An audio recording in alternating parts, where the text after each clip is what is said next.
Well, good evening. Hey, this is Andy Armacost, the president at the University of North Dakota, and thanks for signing in tonight. And we're eager to hear what's on your mind.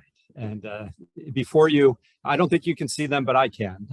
A whole group of our senior leaders from across the university who are here tonight to answer the questions that you have, whether it's about COVID-related issues, whether it's about classes, whether it's about campus life, whatever issues you have or questions you have, we'll be delighted to answer those. And these are folks who have been working to prepare for the opening this fall semester very diligently. And so I appreciate them spending their time here with us tonight and look forward to answering your questions. I thought I'd begin by just giving a quick highlight of what's happening with respect to the response to COVID-19. And as you know, the Delta variant has kind of broken into the country and is really, if you look at the maps of transmission rates, much of the nation is what we call red or high transmission levels. And so far, we in Grand Forks County are still at the level below that, at the substantial risk level. But we're watching this very carefully. We're watching all the national data, and we want to make sure that we make smart decisions on behalf of the faculty, students, and staff here at the university. So we'll watch it very carefully, but just know that the university is committed to providing the resources to keep folks safe. We have ample resources for things like testing and contact tracing. If somebody needs it, quarantine and isolation in case they fall ill. And then the best measure against the spread of the virus, of course, is vaccination. And so if you haven't been vaccinated, please do so, and we'll have abundant supplies on campus to make sure that when you arrive here, you'll be able to seek vaccination, and we'll take good care of you. That's the single best way to prevent the spread of the virus. So we encourage you to do that.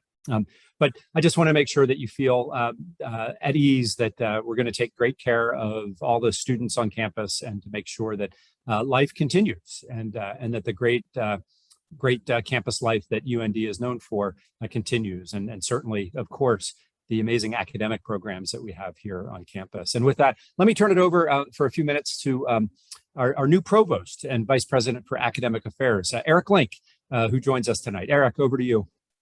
Thank you so much, President Armacost, and good evening, everyone. I hope you're all doing well. I can't tell you how excited we are to get the fall semester started. Some students are already back on campus, many more joining us this welcome weekend. And we're really just thrilled to be back in action here at UND for a great academic year. As the president noted, we have spent a good deal of time this summer making sure that the campus is ready for your arrival. You will see, of course, all kinds of campus improvements, but among them are many of the things that you are familiar with from last year, hand sanitizer stations and other kinds of measures available on campus to try to make sure that your experience here is safe and healthy, and that we can get about the business of learning and building relationships and experiencing all of the great things that the university has to offer each of us. That's where we want our focus to be. But to do that, we have to make sure that we have a healthy and safe environment for all of you as well. So please, as the president indicated, if you are not vaccinated, please consider getting vaccinated, and certainly know that on campus there will be places where lots of people will still be wearing masks, a few places where masks will be required, not all places, but we are certainly monitoring the CDC guidelines and the local health conditions day after day to make sure that we can respond appropriately and keep everyone healthy and safe so that we can have a great academic year ahead. So looking forward to seeing you all on campus very soon. And with that, back to you, President Armacost. Thanks, Provost Link. And now our moderator for tonight, she does an amazing job with these forums. I'm eager to introduce Dr. Cassie Gerhardt. Cassie, good to see you. Good to see you too, President Armacost. And once again, welcome to campus, Provost Link, and welcome to everybody. As Dr. Armacost said, my name is Cassie Gerhardt, and I have the pleasure of serving as the Associate Vice President for Student Affairs and Diversity. And more than just about anyone, I'm excited for students to return to campus. So As a reminder, for those of you who have joined us before, please submit your questions through the Q&A feature, and we will answer those live. As President Armacost shared, I've got a number of colleagues with me this evening. I will ask that they introduce themselves to you if I call on them to answer a question, so that you know who they are and the areas that they represent and some perspective. I know we're starting to get some questions, and actually prior to this event, our student government leaders submitted some questions that they themselves have about returning to campus. And so as we get some questions in from those of you joining us live, I'm going to start with a few of those initial questions. So Dr. Hallgren, I'm going to send this first one to you. One of the questions that student government wanted to know is about the opening of the Memorial Union and if all of that is on schedule and things that they can anticipate. So if you wanted to provide an update about the opening of the Memorial Union.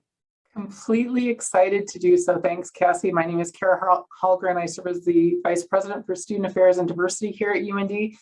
And yes, the MU is on the verge of opening to the general public, and we are so excited.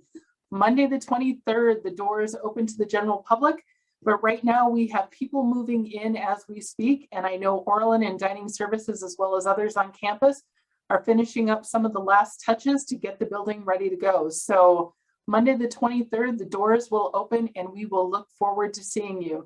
Just so you know, the building continues to be in progress, if you will. There are some things that won't probably open up until a little later in the month. And you know, if you are a student looking for a job on campus, there are more than ample opportunities to work at the union, whether you would look at working with the union staff or the dining staff. So again, something for you to consider as you come to campus next week. Thanks, Dr. Hallgren. I appreciate that answer. And again, very excited for the student union to open.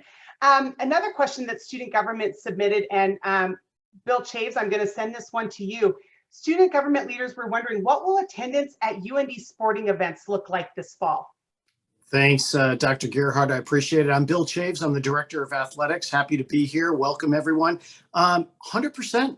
At this point in time, of course, we're always sensitive to know that our surroundings can always change. But at this point in time, we are excited to have students back at all of our athletic events. And I'll put a plug in. If you go to fightinghawks.com/students, you'll get all the information you need regarding ticketing. Thanks, Bill. I appreciate it. Provost Link, I'm going to give this question to you, if you don't mind. The question that we've been asked is, can students request to be online for classes, although the class is stated to be taught in person in campus connection? So either you or maybe Chelsea Mellington will also have some information, but I'll start with you, Provost Link. Yeah, this is a great question. The first thing that we want is for everyone to have a great opportunity to continue to advance towards their degree. Within that context,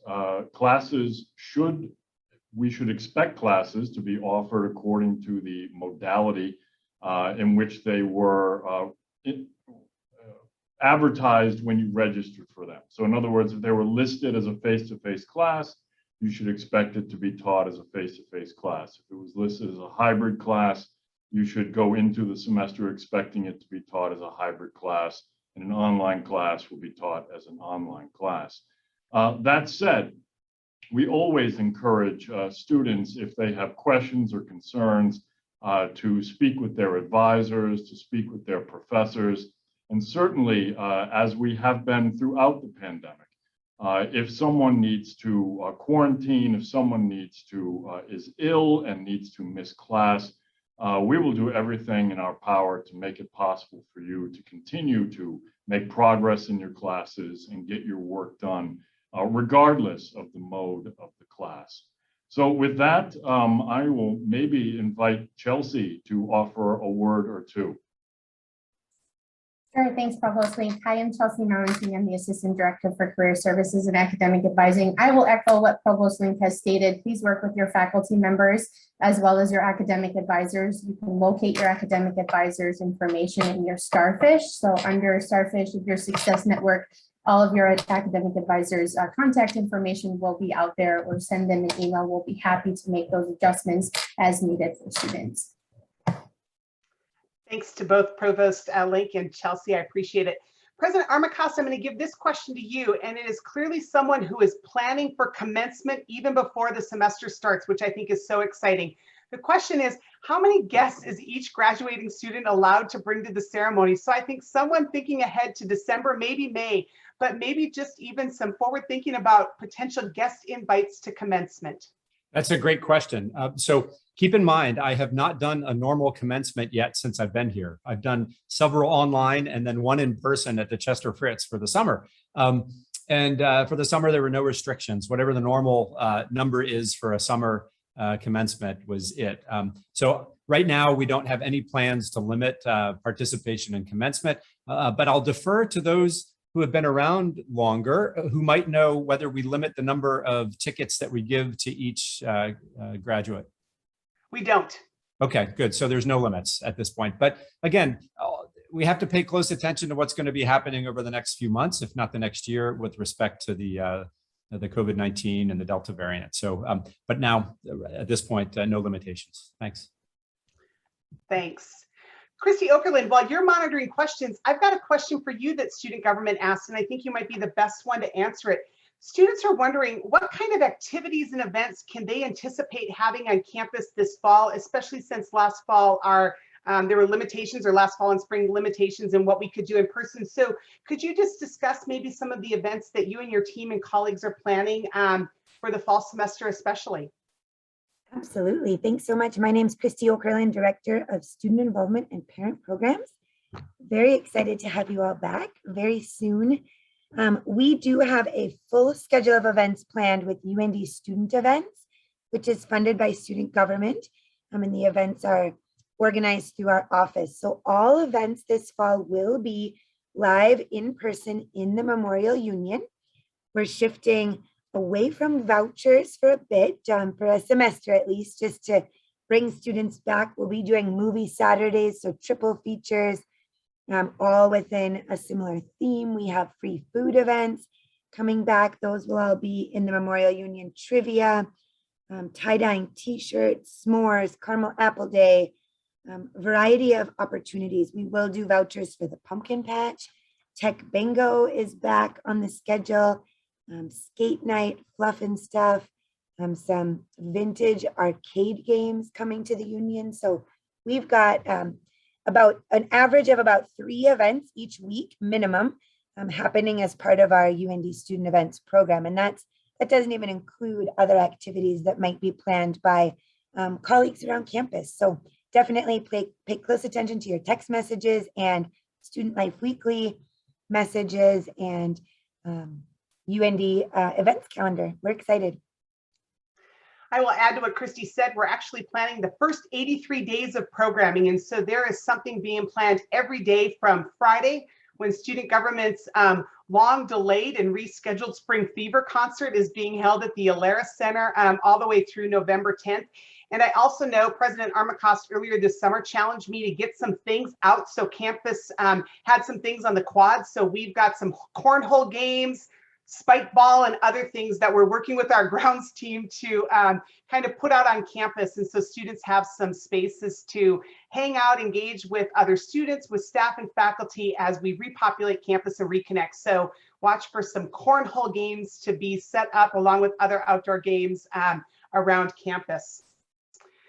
So I will remind people, questions in the Q&A, we haven't received many, but if you have not seen that, if you've got a question that has not yet been answered or you thought we might answer, I would encourage you to add a question there. Christy, I'm gonna send this question to you as well. So a question being asked, is there a parents' weekend or family weekend being planned this year? There is, and I thank you all for your patience as we're working to get the online registration form live. October 8, 9, and 10 is the weekend that family weekend will take place. We will have hockey games both Friday and Saturday night. There is a volleyball game on Saturday afternoon. We will have a bingo event, a wood sign painting event, and a variety of other activities as well. So that registration will be open very soon. Thank you again for your patience. And if you are not part of our parent listserv and get email updates from me, you're welcome to send me an email. As you see my name on the screen, it's just christy.okerland@und.edu. Happy to get you added to that listserv so that you will get the email the minute that registration form is live. Thanks, Christy. Dr. Hallgren, I've got a couple of questions for you that were sent to me actually earlier today in advance of tonight's town hall. So a lot of questions related to how the university works with our fraternities and sororities. So my first question for you is, how does UND monitor sororities and fraternities for students' behavior regarding alcohol use, drug use, and/or partying? Sure. So one of the things that I would start with is that, we've worked really hard to have a good relationship with Greek leaders on this campus. And many of our student leaders that hold positions on campus happen to be Greek. So having said that, our fraternities and sororities, for the most part on campus, are privately owned and operated, which means that while they're a part of the university campus, they're really organized and run through independent organizations that are a part of that particular chapter. So if something were to happen in a chapter and we were to learn about it, we would still look into that issue. We would certainly be concerned about the impact of that circumstance on students. We would look into it. Our Office of Student Rights and Responsibilities is very involved in that point, as well as university police. So again, while we don't have direct oversight with those areas, we are very involved with the advisors as well as the students in those fraternities and sororities. Thanks, Kara. I'm going to keep coming to you because I've actually got a couple in this same area. Sure. So, Kara, when students are housed in sororities or fraternities, does UND ensure there are house moms or parents or head residents on staff? So can you just discuss the oversight of fraternity and sorority houses? Sure. So every organization, I've learned over the years, is a little bit different. And some have live-in advisors, some have had live-in cooks, others don't have either of those things. Really, again, it's up to the fraternity or the sorority to determine how they will choose to run their organization. I think the best thing that I would offer in terms of advice is that, again, each fraternity and sorority is a little bit different. And if you've got questions, this is where going through fraternity, sorority recruitment is really important for you to learn about the different chapters and, find the chapter that best fits with who you are and where you might want to be. Thanks. My next question, Kara, I'm going to lean on you, and then Orlin or Sasan, this might be part that you also want to add to. So the question starts with, in a recent radio program, it was announced that UND is short of dining staff this fall. UND Dining Services confirmed they only had one cook on staff with 2 new cooks hired who will need orientation. Sororities and fraternities are also reporting a shortage of prepared food.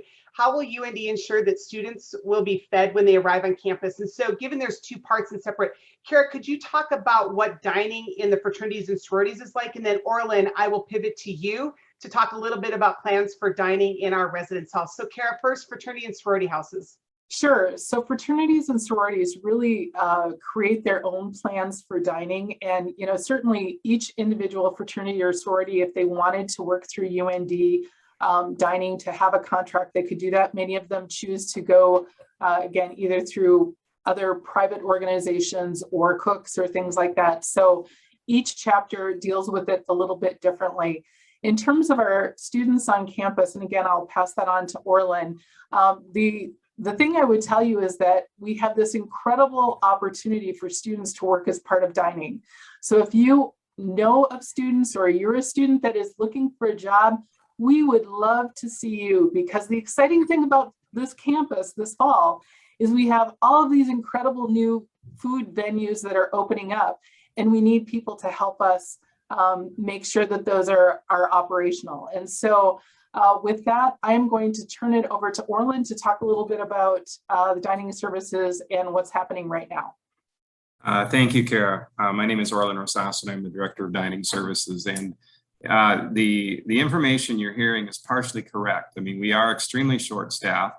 We've been struggling all through last year with COVID, and again into this spring. We've been actively recruiting, but it's an extremely tough adventure to recruit staff. I mean, we've been engaged a professional recruiting firm. We've addressed wages and all of that, but still to no avail. I mean, we just haven't been successful. So what we have decided to do is the initial plans were to operate both Wilkerson and Squires dining centers this fall when starting next week. unfortunately, because we don't have the staff to do that, we're going to consolidate down and operate Wilkerson Dining Center for the interim here anyway. And all students will be able to take their meals in Wilkerson Dining Center. And of course, there's been a lot of talk about the Memorial Union. There are opportunities for students on meal plans to use those meal plans over in the student union. Meal plans with flex dollars, they can utilize their flex dollars at any location. And those that don't have flex dollars or decide to use a meal equivalency, they can use that at the 3 self-branded concepts, which is the Dakota Deli, University Apple Pizza, and the 1883 Grill. So there's opportunity to use it there. We will have those operations open into the evening until at least 8 o'clock. So, you know, students decide not to go to Wilkerson, certainly can go over to that location. Our intent, obviously, is if we can get enough staff hired that we will open Squires. I mean, it was not like we are permanently closing it for the entire semester, but it really is contingent upon our ability to hire enough staff to run that location. So I know Kara mentioned that we are hiring. Yes, we are hiring. So if you as a student are looking for a job, we've got an opportunity for you. If you live in Grand Forks and your mother is looking for a job, we'll hire her too.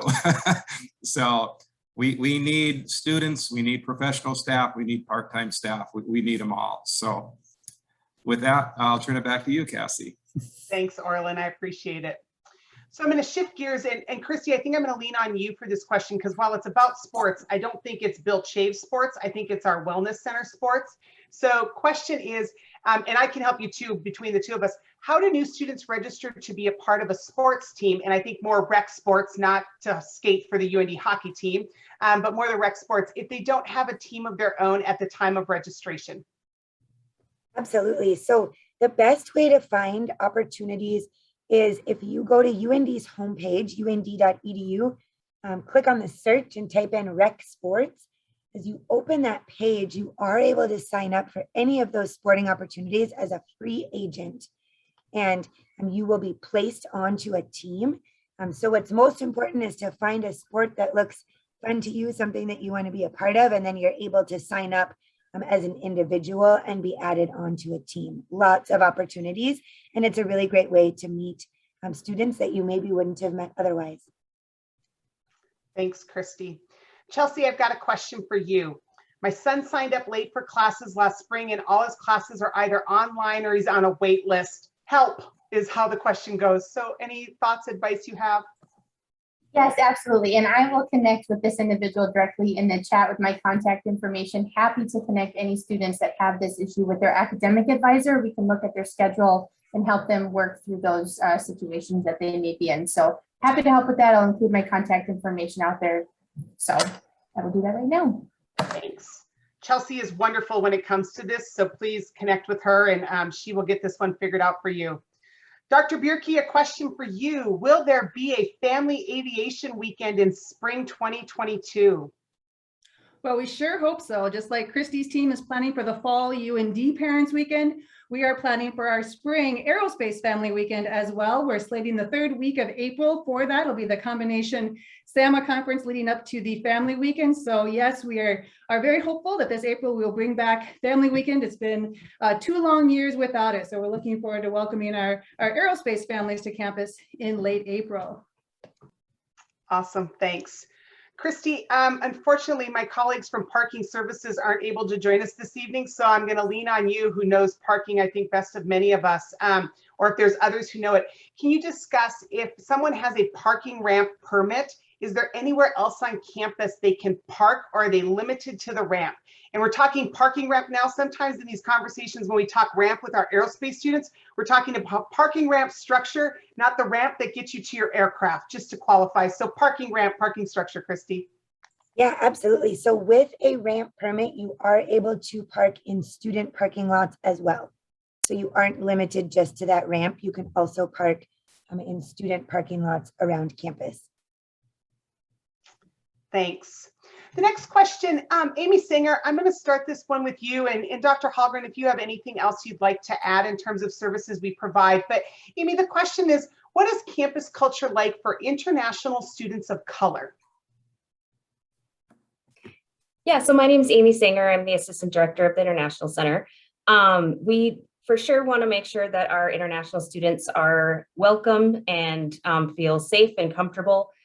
We want to make sure that you are going to be attending the new international student orientation on Thursday. If you have any questions, you can certainly send me a message directly and I'll give you some more information there. But we do go over the different organizations that are available on campus for international students to get involved and feel just a lot more comfortable in the space and to meet friends that can help you around campus. So we pride ourselves on being a welcoming community, and we look forward to having many international students arrive this fall. Dr. Hallgren, we got another question kind of related to what Amy shared about international students of color. And this question is related to that. What is campus culture like for members of the LGBTQI community? So, again, I think that over the last years, we've made great strides on campus and in becoming a safer place for students to be. And I certainly look to our colleagues in the Pride Center, Jeff and Stacy Borboa Peterson and some of our colleagues who are doing great work to not only educate the campus on those issues, but to create spaces on campus where students, faculty, and staff feel comfortable being. The thing I would go back to, in reference to Amy's comments and Cassie, the question you just raised, is that over time, what I've learned is that it's about connection. It's about being seen, and it's about being known by somebody else on campus that knows you, cares about you, and connects with you. And so student clubs and organizations are a great way to make those connections. The other piece that I would tell you is that if you're a parent or you're a student, it doesn't hurt. It doesn't hurt to reach out. And one of the things that my colleagues and I have gotten really good at over the years is have found ways to connect people in really kind of behind the scenes, unobtrusive ways to help people feel more comfortable and connected to meet people without feeling self-conscious about doing that. But all you need to do is let us know. If we think that you're struggling, we'll ask you about it. But if we're not sure, please let us know. If you're a parent, oftentimes we get the phone calls. If my son or daughter ever knew I was calling you, they would never talk to me again. We understand that. But here's the thing. Sometimes, again, we can do some things on our end that you may not be able to do as a parent. And so please feel free to give us a call and let us know what's going on. And we'll do our best to either connect with RAs or others on campus that might be able to help connect your student. Thanks, Dr. Hallgren. We've got a message about we're currently trying to look at the student job openings on the website, but there is no information. Is there an issue with the page? I think as I watch some of my colleagues, I think many of us are frantically trying to look. I don't know that we know of an issue, so people are looking to get it. And so I see that message. We will look, but as I've looked before, lots of open positions as people have commented to. I don't know what the concern might be tonight, so we'll do some looking in that. When I go to the page right now for the person who asked the question, I click on student employment. I'm just looking and I can view student job openings in a box below, and you're right, mine says loading and 0 entries. So yeah, we're all getting the same thing. For those of you, I can see other people's heads and we're all nodding. So I apologize that there's issues. Perhaps some things are being uploaded. We will look into that, but I do know there are a large number of student positions open on campus, as I again see many of my colleagues nodding their heads, but we will certainly look to see what we can figure out there. So we'll get that resolved, and hopefully by tomorrow, those positions will be once again viewable. Next question, and I don't know who might know, and I think I can get you, but the question is, who do we talk to if we want to take part or perform in the Feast of Nations, although it takes place next semester? So I can probably get you in contact with folks, or Christy maybe has some information. So Christy, go ahead. Yeah, I would definitely encourage you to watch your Student Life Weekly emails, or if you want to send me an email directly, there will be an audition process as we get a little bit closer. Information will be coming, but please feel free to send me an email, christy.okerland@und.edu, and I can get you directly connected with the folks that assist with that event. Happy to. I love that people are thinking ahead to Feast of Nations and some of those traditional activities that we had to kind of adjust the delivery of. So once again, we've reached that point where I've got no open questions in the chat, and please know we are happy to stay to answer your questions. Want to give it a second in case there is something you're thinking of, and if you're typing, please feel free to get the question added. I will encourage those of you who are getting ready to return to campus or to move to campus for the first time to please check the UND website and specifically some of the blog updates. There's lots of construction activity happening around campus. So specifically, Columbia Road has received some repairs this summer. It is wonderful, and it is a project still in process. And so for those of you who often frequent or access campus by turning onto University Avenue or 2nd Avenue off of Columbia Road, please know that you're not able to currently do that in light of the ongoing work on Columbia Road. So you might need to adjust the way you navigate to campus.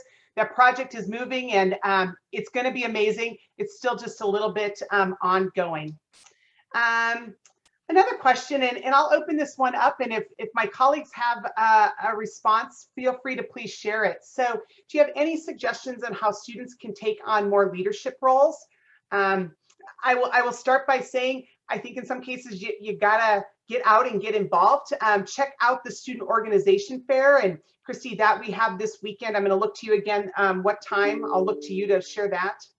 Sure. Yep. Our student organization fair is this Sunday, August 22nd from 4 to 6 p.m. in the quad just south of the Chester Fritz Library. Awesome. Troy, and you maybe have some suggestions for students looking for leadership roles and opportunities in the residence halls? Yeah, thank you. My name's Troy Noller, Director of Housing and Residence Life. We have lots of opportunities for leadership roles in the residence halls for those students who are living on campus, whether you're a first-year student or if you're a returning student, or even if you're living in our apartments. We have different opportunities to get involved and have a voice in what's happening in the community. So when you get to campus, if you're looking for that opportunity, you'll have a resident assistant that's living on your floor. You'll have resident director staff in the hall. We have what we call hall governments or area governments. We have a larger organization, Association of Residence Halls, which is our governance / advising body for all of our housing areas. Opportunities to get involved both on campus doing good work for students, but also to get involved regionally and nationally as well if you want to take that leadership level to the next level and get some more national or regional recognition with that. So yeah, this is something we really have fun talking about. So check us out and we'll help you get involved. Awesome. I would ask students this fall, many of our student organizations are going to need some time to kind of reestablish themselves on campus. And so to check them and maybe to check back. I know one of my colleagues also talked about opportunities through ROTC to get involved. I think there's our student organizations. There are opportunities for leadership roles in music programs. I would certainly encourage students to check out opportunities for involvement in their college programs.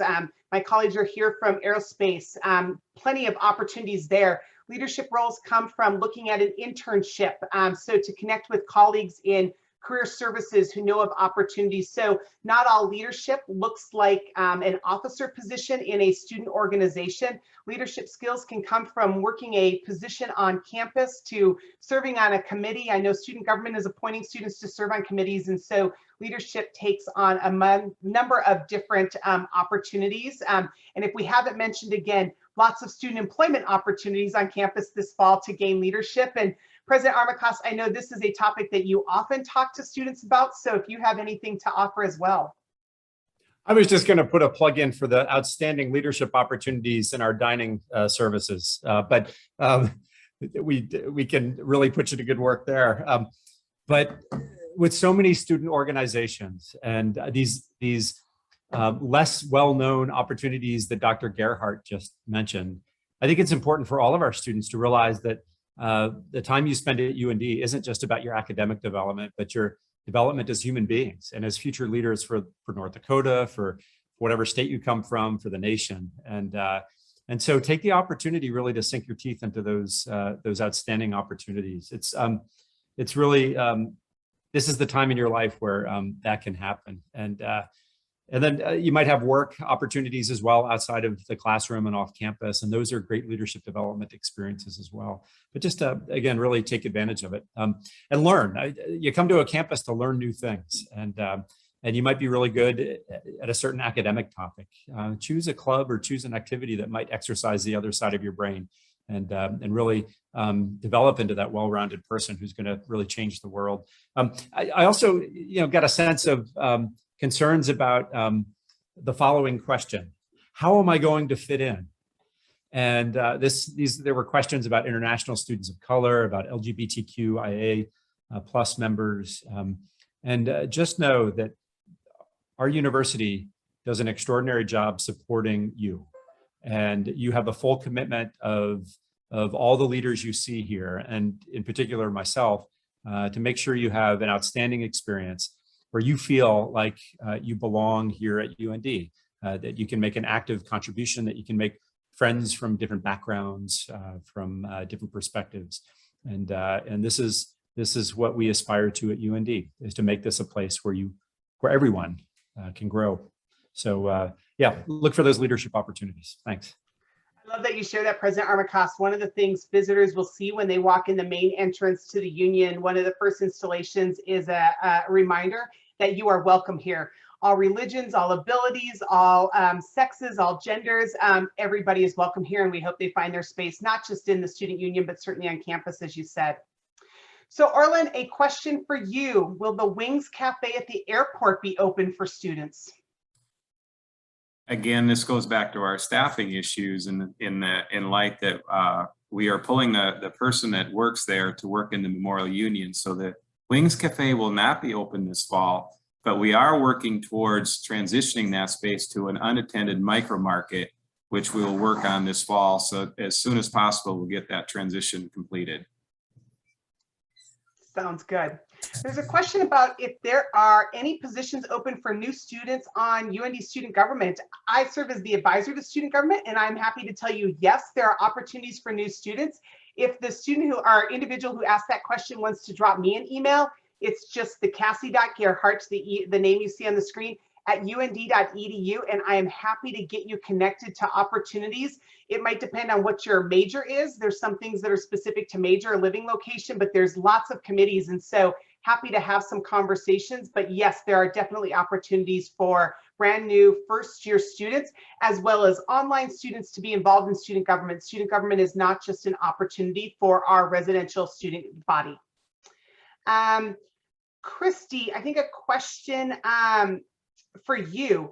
Do you have any advice related to honor societies that require a fee to be paid? For example, are these legitimate? So perhaps this is some of the things we see. Sometimes students get mailings. Some of them might be associated with campus groups, but if you want to speak to that. Yeah, absolutely. This is a question we get quite frequently. There's a variety of national organizations that would have chapters here at the University of North Dakota. And anytime if your student gets a mailing, oftentimes for some reason they do come to the student's home address. Your student is welcome to reach out, or family members are welcome to reach out, and we can share information specifically to that organization and whether or not they've registered as an official organization in our office, what we know about that group on campus and the activities that they be a part of. So definitely connect. My office is called Student Involvement and Parent Programs. Encourage your student to ask questions. Family members can ask questions either way. We're happy to get those questions answered so that your student can make the best choice for them. Should they join something, especially when money is involved, it is definitely a decision that they want to take seriously. And Christy, the provost might chime in here too, but you can also speak with your faculty members, right? If it's an academic honor society, I can guarantee you the members of that academic department will be well familiar with the legitimate professional societies and honor societies associated with the discipline. So I'll just echo what President Armacost and Christy already shared. At the end of the day, we're here to help you. So if you have a question, if you've been contacted by an organization, if you don't know anything about the organization, you don't have to guess. Come by, find us, talk to us, and we'll share what we know about it, and then you can make an informed decision about whether it's worth your membership dues or not. Thanks, Provost Link. I want folks to know I did get confirmation from our AVP for HR, who's been texting some of us, that the system that posts the jobs is down. And so there are some issues that are being looked into. So just so everybody knows, that should be up hopefully soon, but just to know we're aware of it and we appreciate you bringing it to our attention. Chelsea, a question I'm going to pose to you. This person asks, can retaking a class replace a grade on the academic transcript? That's a great question. I would certainly encourage the student to check with their academic advisor just to make sure that they are double checking all records if it's a transfer course, just so that we can get a holistic picture of what the student's academic record looks like. So please reach out to your advisor. I know that's been my default, but I assure you that these folks know what they're doing and they will be happy to help assist with that. So reach out to your academic advisor. We can take a look at your whole entire picture and make sure that we are answering that question. Thanks, Chelsea. Again, I think we've gotten to a point where we've answered all the questions. I will offer, as I often have, if for some reason at the end of this and we close and then you think of the question you were dying to ask, please feel free to email it to me. Again, it's the cassie.gerhart@und.edu, and I'm happy to either respond or to certainly get it to one of my colleagues who might be able to help with a response. So if you do have any questions, we want to make sure you're getting those answered. President Armacost, you have your hand up as if you have a question, perhaps, sir. I do have a question that's probably in the crowd. I'd love to know if I'm coming to campus and would like to get vaccinated, where can I do so? Well, I think you've posed that one to Jess Doty, so I will call on Jess Doty. Jess, would you please respond to President Armacost's question? Absolutely. Hi, I'm Jess Doty. I'm the director at UND Student Health Services.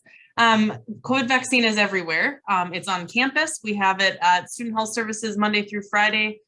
We will be available at Wilkerson during Welcome Weekend as students are moving to campus. It's on nearly every street corner. That's a little bit facetious, but it's everywhere within our Grand Forks community. Grand Forks Public Health has a mobile unit that's everywhere. And if you're not in Grand Forks, the vaccine.org website is a really good place to find where a local vaccine is, because it would be a good idea to get it before you come, but it's available all over campus. It's everywhere. So I encourage you to look and find the nearest vaccine. Thanks, Jess. So now I'm going to switch roles on people. So one of our panelists not only is an athletic director by day, but he's the parent of an incoming new student by night. And so, Bill Chaves, do you have a question for the panel? I really don't. I'm actually putting a plug in for a couple of our athletic teams. We have a home volleyball match on Saturday at 1 o'clock against Bemidji State at the Betty Engelset Sioux Center. And Sunday noon, our women's soccer team plays Idaho at noon at Bronson Field outside of the REA. So would love to have as many students there as possible. And yes, I do have a freshman coming in as well. Yes, in the business school. It's like a little ESPN breaking news as you share the updates of the schedule, Bill. Here I thought it was going to be a parent question, so thank you. Yes, check out our athletic teams. They are students that are ready to compete, especially after the last year, and especially some of those that don't always have a lot of fans at the field or in the stands. And so encourage you to get out and support the Fighting Hawks. So I think I've got another question. Sorry, hold on. I'm going to pose this one to my colleague, Dr. Pokranowski. So Alex, I'm going to let you start, and Kara, if you want to chime in. But Alex, in light of the work that you've done to kind of delineate some expectations, this person asks, if I am or am not vaccinated, is there any difference for how my year at UND will be? So perhaps you could talk a little bit about what it means to be a close contact vaccinated. And I know some of this gets confusing and even point people to where they can learn more, but maybe to talk a little bit about, is there a difference between vaccinated and unvaccinated? Yep, and so the first part of the answer is that if you're not exposed to COVID, there isn't a difference. Unfortunately, the reality is many people are likely going to be exposed to COVID.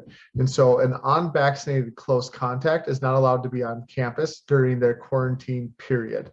And so what that means is that for the 14 days after exposure, or 7 days if they test negative for COVID, they're not allowed to be on campus during that period. That would include going to class, physically attending class, physically going to the sporting events Bill just talked about. If you live in the residence halls, you're not able to stay in the residence halls. If you are looking for a place to quarantine or isolate, we have hotels that we can help set you up and get you into so you have a place to stay. If you are positive, whether you are vaccinated or not, you are not allowed to be on campus during your isolation period, which is typically about 10 days. And Alex, this is Andy Armacost. Again, could you talk about quarantine and isolation? You said we'll make hotels available for you, but the university pays for those as well, so there's no out-of-pocket expense. Thank you. Yes. And so while people are recommended to isolate or quarantine, again, isolation is typically about 10 days. Quarantine is 7 to 14 days, depending on whether or not you test during that period. That we have hotels that are available at no additional cost for students and other members of the university community to use. In addition to that, we also have meals delivered from the dining centers to those students so that they don't have to worry about meals and those sorts of things to provide assistance. We'll also provide assistance with absence notifications for faculty and those sorts of things. I know earlier in the presentation, we talked a little bit about trying to work with faculty to find a way to continue to be successful in your courses during that period of time when you're not able to be in class. So the real impact seems to be that if you're vaccinated and you happen to have a friend who gets COVID and you're a close contact with them, then you don't have to go into quarantine in that case, unless you come down with the virus or start having symptoms. Thank you for that. Dr. Hallgren, I'm going to send this question your way. How can students manage stress as well as academics and extracurriculars? In other words, how can students be well-rounded? Well, I think in some ways it depends on the individual. I think there are a couple of things that I've learned over the years that may be helpful. One is that we know that connected students are happy students. Happy students tend to be more successful students. So it goes back to the earlier conversations about get connected, whether it's a club or an organization or an on-campus work experience. Sometimes I've heard family members say, students say, well, I don't want to work necessarily because I'm worried about my course load. Completely understand that. I would also suggest though, that those on-campus job experiences, even if it's a few hours a week, provide students an opportunity to get to know people who know them, and again, who see them and who can check in on them. And that relationship tends to be a pretty positive one.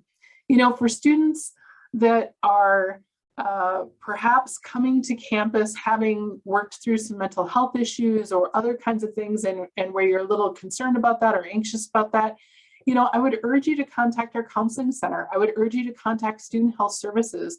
One of the things that we talked about is how do we make sure there's a continuity of care from the time that the student leaves home and they come to UND.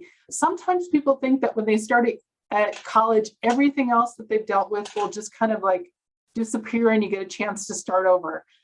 That's not always the case with some things. And so one of the things that you can do is talk with, again, our Student Health Services colleague, our counseling center colleagues, to try and determine what services you might want, what services you might need, get set up for those so that as soon as you start on campus, those are something that you're already enrolled in doing and you've got that support available to you. So again, connection, know your resources, and if you don't know the answers, by all means, reach out to folks that either your RAs or faculty members or other people that you know, because we'll be able to help you out with that.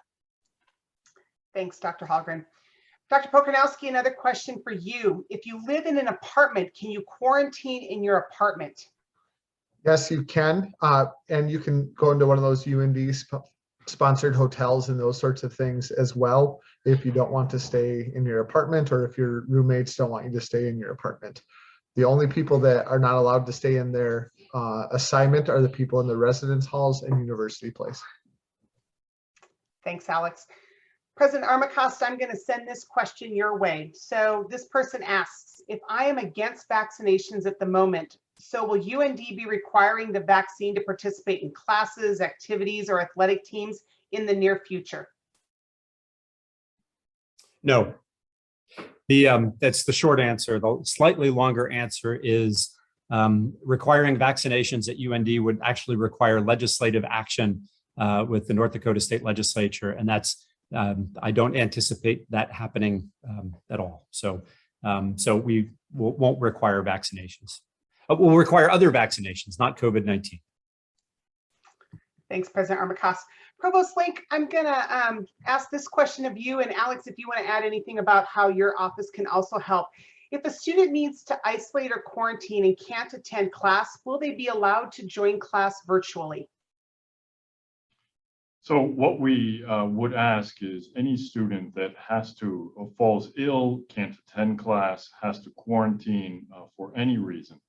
The most important thing to do is to communicate in a timely fashion with your instructor.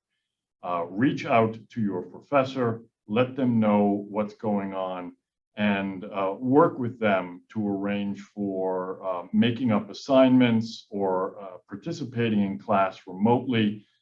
Different rooms, different modalities have different technologies, so I can't speak broadly to what might be available for every single class on campus, but I do know that faculty are ready to work with you to make sure that you're able to stay on track with your classes. This is a fluid situation, and grace and flexibility are keywords for the day for sure. So please, if you fall into a situation where you have to miss class because of a quarantine situation, reach out to your professor. If you can't get a hold of your professor, make sure you reach out to your advisor and work with them to make sure you can keep up with your classwork. And I'll just add in a little bit about the Office of Student Rights and Responsibilities. For all of you watching, if you go on the UND website, on the top of the website, there's the COVID blog. A portion of the COVID blog includes how to self-report whether you've tested positive for quarantine or have tested positive for COVID, or need to quarantine. If you fall into one of those categories, when you self-report that information, you'll get an email, and that email will include how you can request an absence notification be sent to your faculty members on your behalf, which is a great way to start that communication that Provost Link was talking about, to get that notice out to your faculty members so they are aware that you're not going to be able to attend class for a period of time. Thanks, Provost Link and Dr. Pokarnowski. Jess Doty, I'm going to ask this question of you and ask you really to expand. So the question is, will UND require surveillance COVID testing? While that might have a short answer, could you talk then about the testing that Student Health Services will provide for students? So for the first part, will UND require surveillance COVID testing? Absolutely.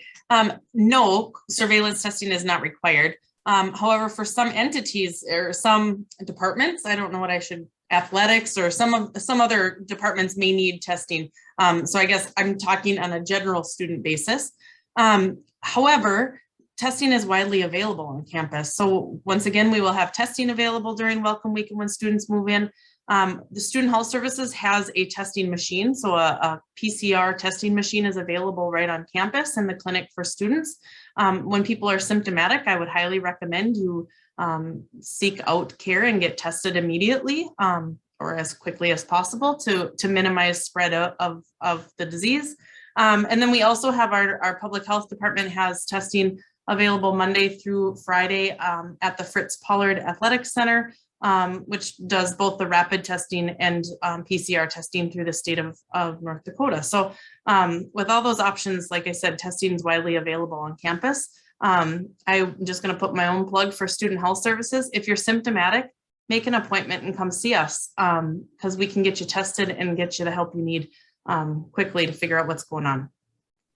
And just to confirm, because I received this question from a student last night, in addition to testing for students who are symptomatic, if students need to travel and need testing for travel, they can also get that done at Student Health Services, correct? At this point, yes, is my answer. As supplies or if cases are on the rise, we may have to make a change in that.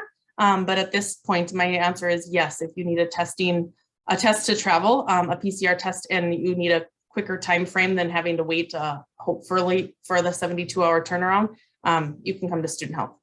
So Jess, I'm going to follow up because someone else has asked a question, you know, the old how are you swabbing me question of the last year. So do you have swab tests and saliva tests for COVID?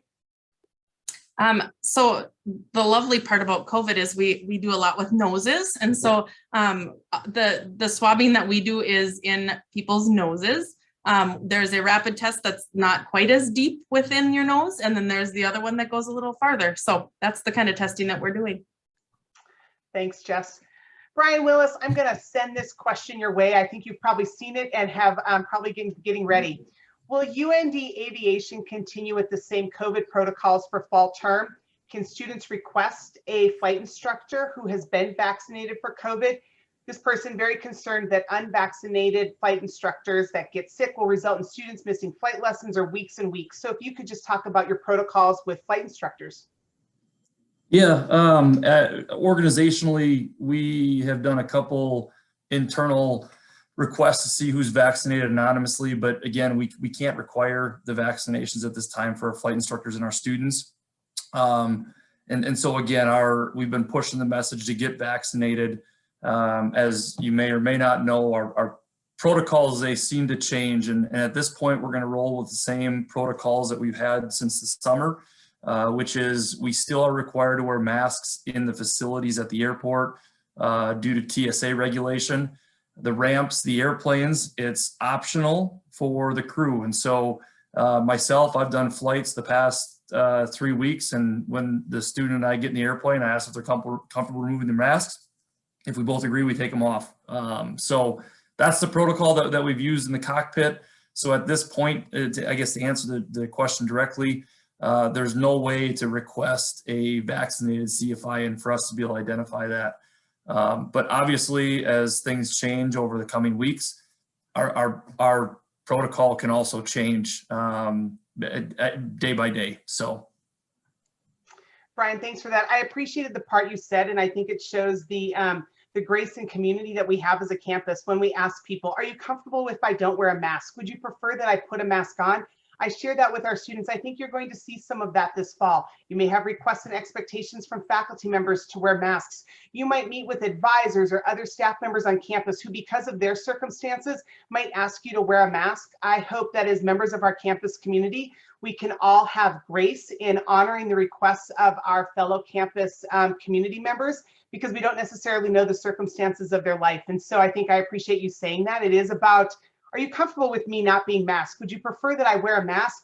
And giving people the opportunity then to make requests of us that perhaps protect their health. And I appreciate how you said that. So we've reached the end of our questions. And so President Armacost, I'm going to send it back to you, but I'm going to send it back to you to close us out with one question. As you send us off this evening, President Armacost, what are you most looking forward to as the fall semester gets ready to start? Well, it's certainly seeing everyone. The kind of the density of people on campus, the pace of the campus was a little bit busier this summer than the previous summer. And there's just so much life that a university like UND offers to all of its members, faculty members, staff members, and of course our students. And so it's just going to be great to see everyone, to say hi. I encourage anyone, if you see me or anybody else you recognize from this screen on the campus, come up and say hi, because we want to make sure that we offer you a warm welcome. UND is an amazing place. It's going to, many of you, I don't know if we have mostly current students or new students online tonight, but we want to make sure that you get the best experience here possible. And so be sure to come say hi and get the most out of everything that you do on the campus. And let me double down on what Dr. Gerhardt just said, and that is this notion that civility and communication are the key to us operating as a community. And so if somebody says, hey, listen, I'm more comfortable if we wore face masks, put them on. Just have it with you, have it attached to your backpack, have it on your wrist, and just be prepared to say, tell you what, I'm going to honor that request and respect it, and then have a great conversation with that person. And that's the way that we all get along. So let's all aim to do that. And we'll see you here in, I guess, how many more days? 4 days. Looking forward to it. So thanks so much, everybody, for tuning in. And hopefully we answered all your questions to your satisfaction. And thanks to the panelists. Have a great night, everyone.